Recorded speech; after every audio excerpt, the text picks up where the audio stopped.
Hello and welcome to the Publishing Your Photo Book workshop with Sam Hall. This workshop's running as part of Medway Lens 2026, run by the Black Art Hub CIC. In it, I'll be giving you some tips on creating a photo book from your photos or your art. These are just some examples of photo books available online, shown in this slide, from various websites that advertise that they'll print your photo book for you. These are from Mixam, Vistaprint and Milk.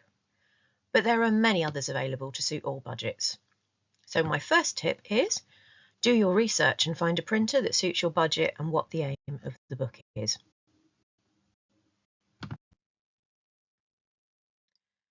This is what we'll be covering. About me, examples of photo books, ways of publishing, the nitty-gritty, and a final word. The example shown here is a photo book by a very famous photographer, Martin Parr.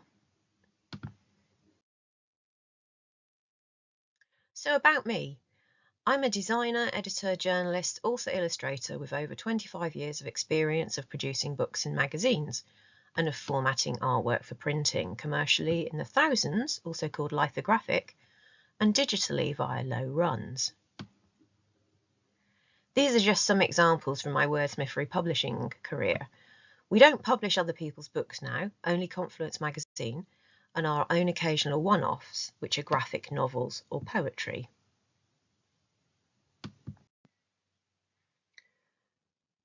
So what exactly is a photo book? The photo book is a book of photographs by a photographer or photographers that has an overarching theme or follows a storyline, a convenient and reasonably cheap way of disseminating the work of a photographer to a mass audience. Early photo books were used to illustrate the work of individual photographers or a new type of photographic process.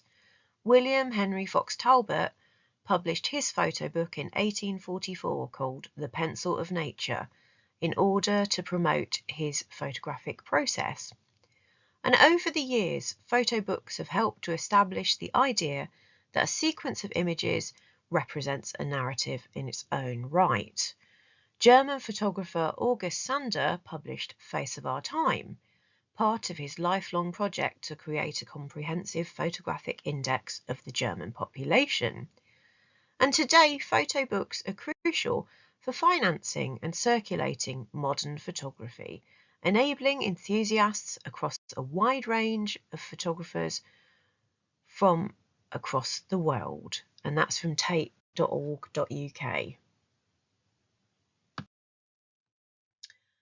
Here's an example from Diane Arbus, one of the world's most well-known photographers. And here's a further example from Martin Parr.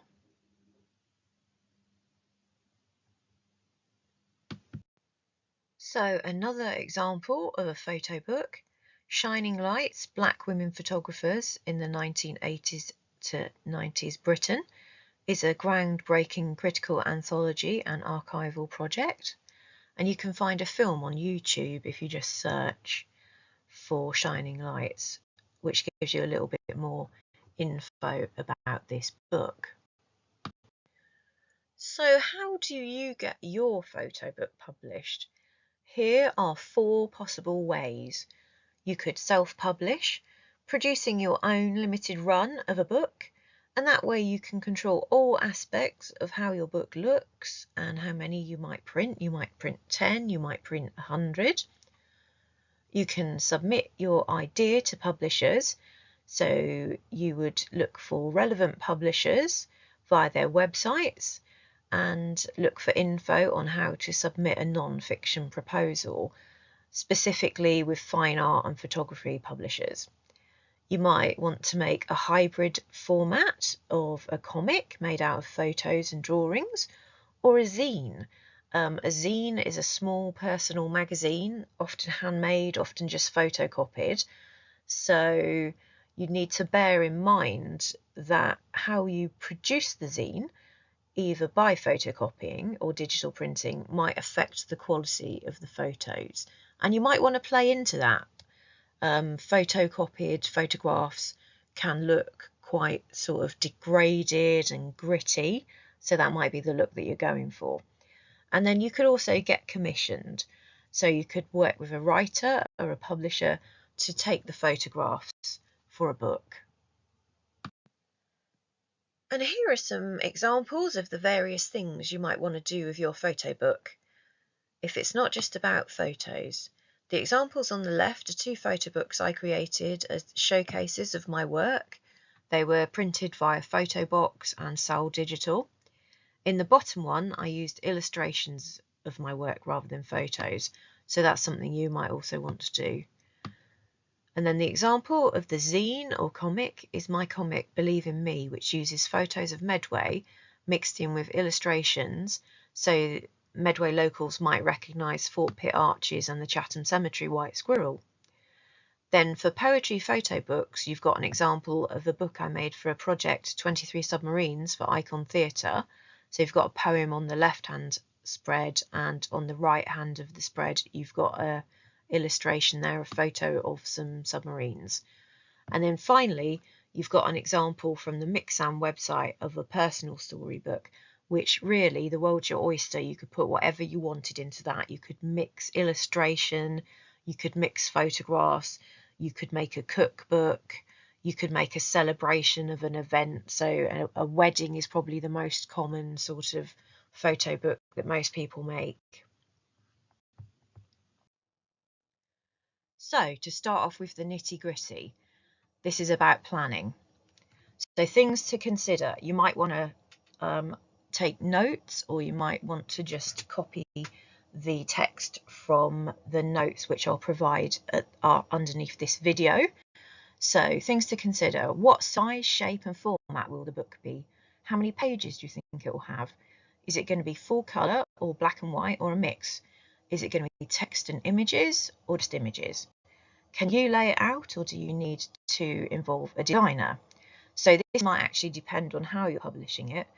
A publisher might have a format they prefer, and that will be part of your contract negotiations. Is it a book for yourself or to sell to the public? So these photographs were taken at Medway River Lit 2023, and the bottom image shows Dylan Stallard, and the top image is a close-up of just some set decoration. This was taken by Nikki Price.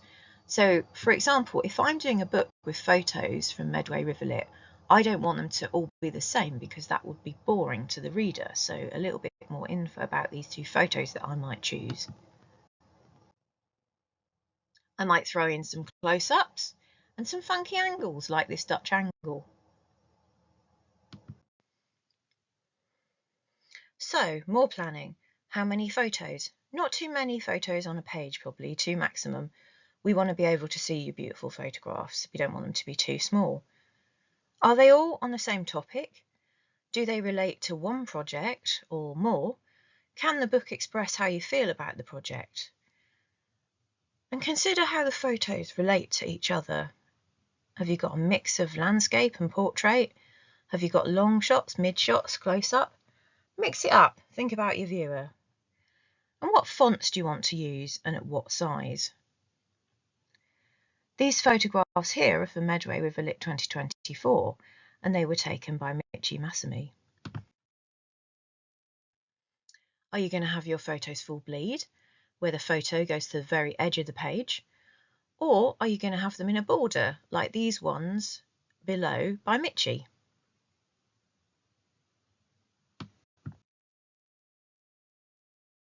Formatting photos for printing. So you want to aim for nothing lower than 300 dots per inch for printing, and you want it in the format of CMYK.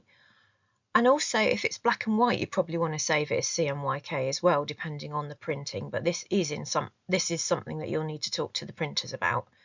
And you're likely to want an uncompressed TIFF format or a maximum JPEG at the intended print size.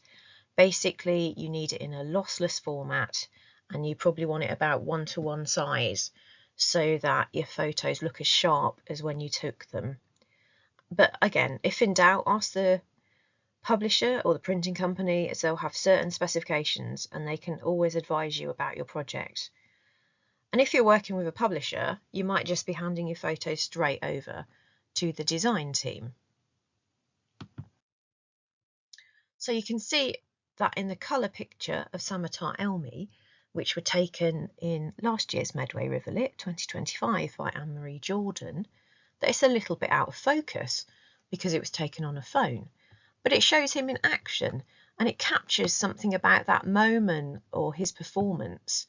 So not everything in your book has to be perfect, but you probably don't want all your photos to be out of focus unless that's your project. Maybe it's a project about photos that are out of focus.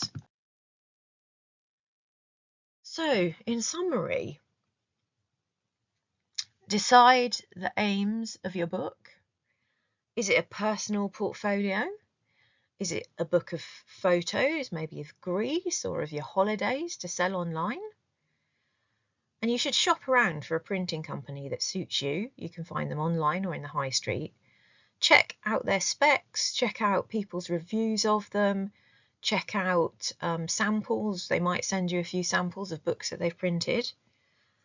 When you're choosing your photos, choose the best or your favourite ones, and they don't have to be perfect, but probably most of them do have to be in sharp focus unless you're saying something with that about the blurriness of life. And less is more. Don't try to jam everything in. It's a maximum of 2 images per page. And alternate the layouts. Think of the reader's experience. If you have everything exactly the same, it's boring for the reader.